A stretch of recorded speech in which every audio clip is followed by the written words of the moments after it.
Alert now. Top Democratic leaders slamming President Trump over the treatment of protesters outside the White House yesterday. House Speaker Nancy Pelosi and the Senate Democratic leader Chuck Schumer have been quiet, though, about the rioters since many of the protests turned violent nearly a week ago. But the two have released a new joint statement saying, quote, at a time when our country cries out for unification, this president is ripping it apart, tear gassing peaceful protesters without provocation just so that the president could pose for photos outside a church, dishonors every value that faith teaches us. So let's bring in Congressman Doug Collins, a Republican member of the House Judiciary Committee. Congressman, good morning. Good morning, Ed. I'm going to get to what the president did yesterday at St. John's Church, but let's start with the fact that this long statement, it was several paragraphs, I read it closely a few times last night, from Nancy Pelosi and Chuck Schumer, and I saw no mention of violence. I saw no mention of riots. Why are they not calling out the rioters?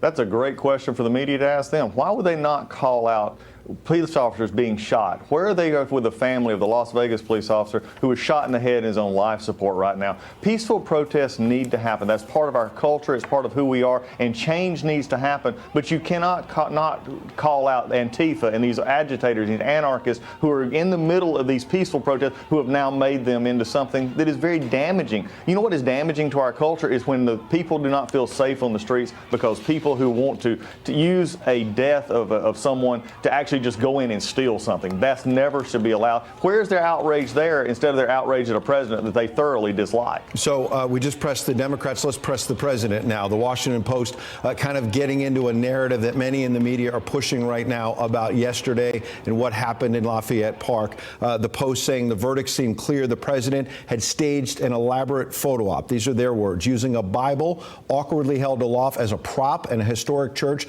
that has long welcomed presidents and their families as a backdrop. Your response?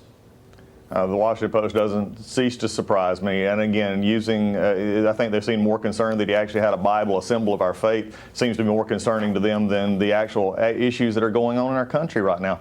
Look, Ed, we've got a real chance and opportunity here. This is something that I've been working on for a while. I'm the son of a Georgia State Trooper. When I hear about these, and we used to watch my father go out when there were issues like this and protest, and you never knew what was going to happen. And then hearing the evidence of what's going on here, if the Washington Post and our Democratic leadership would actually get together and let's start talking about ideas that can actually help our communities, bring concern and love and communities together. We've done this before. Chairman Goodlatte, before we had a police working group, I went over the country and talked about how ways we can bring our police departments and our communities together to understand this going forward, how we can have better relations. Absolutely. How do we actually, the Judiciary Committee ought to be working on this instead of what we're doing with an elections bill tomorrow. We should actually be talking about something that matters. And we've certainly been calling out the violence and the rioting, but what about the tear gassing of what appeared to be peaceful protesters in Lafayette Park? What about that issue specifically?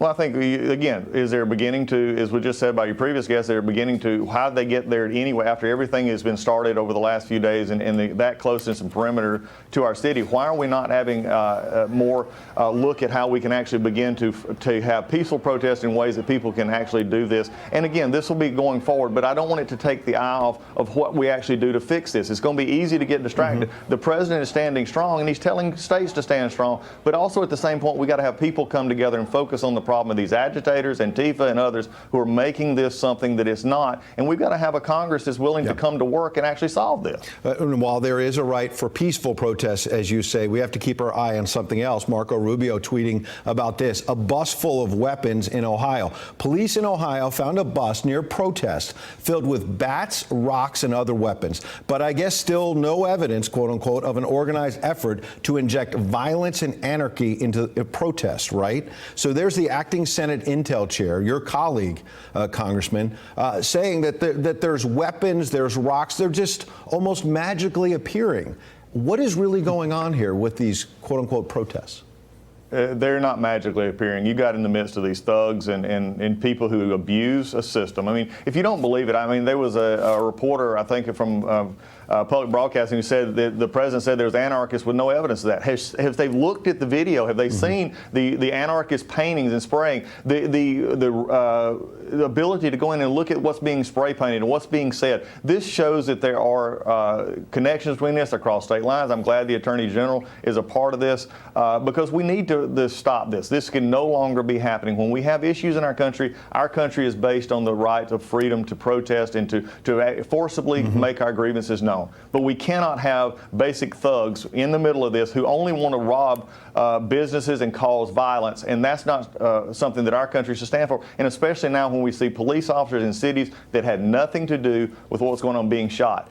We've got to get back to where we have a situation where you have police officers like the one in Minneapolis who had citations. He should have been probably dealt with a long time ago and fired. We need others charged with this because we need to clean up the bad actors because the vast majority of our police officers are good. Congressman Doug Collins, we appreciate your insights this morning. Thank you.